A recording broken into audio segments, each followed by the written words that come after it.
I'm Dr. Cordella Forey. Welcome to the COVID classroom. Today we're talking about why we need a COVID vaccine booster.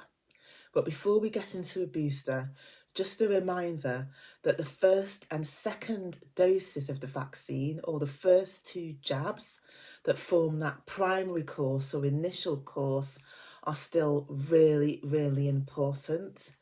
Since we had vaccines, less people are dying and less people end up in hospital as a result of COVID-19. No vaccination is perfect. Some people will still catch COVID. Some people, unfortunately, will still end up in hospital. And some people, very sadly, will still die. But if we compare the time since we've had lots of people vaccinated compared to the times before lots of people were vaccinated, we can see that even at times when COVID case rates have been high and there's been lots of COVID spreading within the communities, we're seeing fewer people ending up in hospital and many fewer deaths than we did before. So that primary course, those first two doses are really important. Saying that, since autumn of this year, 2021, a booster was introduced. And the main reason for that is we've started to see that our immunity or our protection against COVID-19 starts to lessen and weaken over time.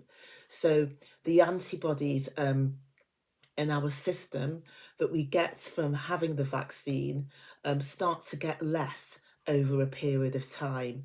And by about 6 months, they're a lot less than they were at the time when we had the strongest protection after first having those first two doses. So that's the first reason why a booster vaccine was introduced. It was to boost our immune response, boost that protection, to get it back to an even higher level actually than it was after the first two doses, so that we're all then have that strong protection against the virus again. The second reason is that since we've had this new variant called Omicron, the research has started to show that actually the Omicron variant has been clever in the way that mutations of viruses do. They adapt and change because they're trying to find new ways to overcome us, if you like, and find ways of spreading more easily. So what this Omicron variant has done is essentially found a way of evading those first two doses of the vaccine, which means regardless of which type of vaccine you had the first two times, they aren't as effective at stopping you from catching COVID and getting symptoms from COVID as they were with the previous variants of the vaccine. So that's in terms of stopping people from getting symptomatic infection and infection with symptoms. That doesn't mean that if you do get COVID, the vaccines don't work in terms of stopping people getting severely ill or dying. But that initial bit about stopping people from catching it in the first place, Omicron unfortunately has found a way of evading those first two doses. However, the good news is that the research has shown that the booster gets those protection levels right up again.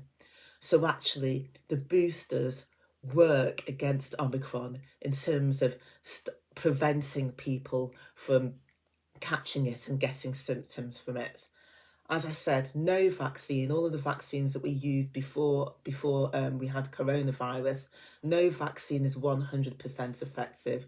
So unfortunately, some people will still catch it, but for a large majority of people, having that booster will be effective at preventing them from catching it.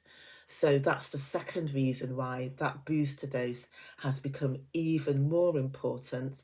And we're now recommending that every adult gets their booster 3 months, so that's 91 days after having their second dose. So get your first two doses if you haven't had them yet, and then 3 months later you need to get your booster dose, and that's to prevent people catching COVID so that we can slow down the spread, and even more importantly, to prevent severe illness and death from COVID-19.